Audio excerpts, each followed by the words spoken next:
చాలా తక్కువనే. గట్టిగా వస్తే ఆ పిల్లలు మీ చప్పట్లతో వారి ఆశ్రమించాల్సిన కోరుచున్నాను. అటువంటి అలాగనే వీరికి శిక్షణ ఇచ్చిన ఉపాధ్యాయురాలు అర్చన గారికి కూడా ఒకసారి గట్టిగా చప్పట్లతో శుభాకాంక్షలు తెలియజేద్దాం.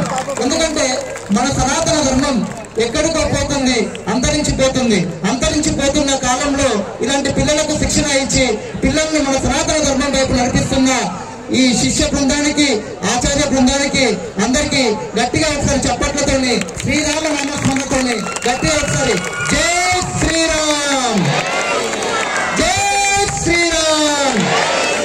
సౌండ్ రావట్లేదు. బెల్లంపల్లి సౌండ్ అంటే విపరీతంగా ఉండే అంటాను, కానీ సౌండ్ ఏం రాలే. గట్టిగా జై శ్రీరామ్, జై శ్రీరామ్, జై శ్రీరామ్, జై శ్రీరామ్. మన నినాదం ప్రారంభమైన తర్వాతనే అయోధ్యలో మన రామ మందిర నిర్మాణమైంది. మన ఇంకో కొత్త నినాదం జై శ్రీకృష్ణ, రాధే రాధే, జై శ్రీకృష్ణ.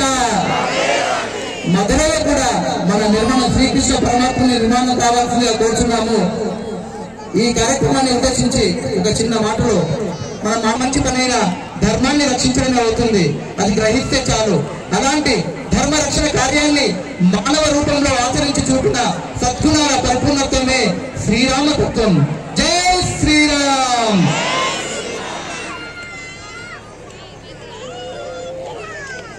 మన ఈ కార్యక్రమానికి ముఖ్య అతిథులుగా వచ్చేసిన మన జ్యోతి ప్రజ్వలన చేయాల్సిందిగా.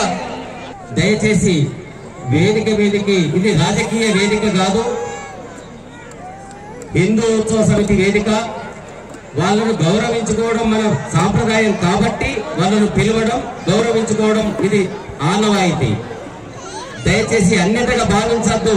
ఇది రాజకీయ వేదిక కాదు, ఎవరు కోపతాపాలకు పోవద్దు. ఇది హిందూ ఉత్సవ సమితి వేదిక. ఆహ్వానించిన వారిని రావాలి, కోపతాపాలు తెచ్చుకోవద్దు. పండుగ పూట మంచి వాతావరణంలో చేసుకోవాలి, అంతే తప్ప రాగద్వేషాలకు ఇక్కడ చోటు లేదు.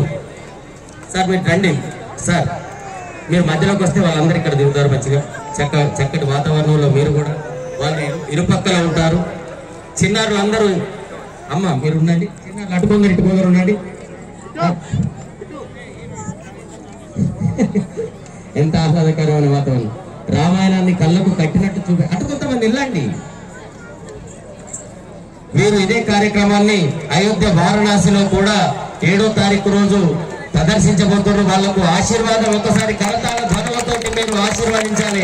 అయోధ్యలో మన బెల్లంపల్లి వారు పోయి ఇదే ప్రదర్శనను రామాయణాన్ని కన్నులకు కట్టినట్టుగా చూపెట్టిండు. వాళ్లకు కరతాళ ధ్వనులే ఆశీర్వాదం. ఇవాళ దసరా కదా, ఏముంటది వాళ్ళంతా శనివారం కాబట్టి బతికి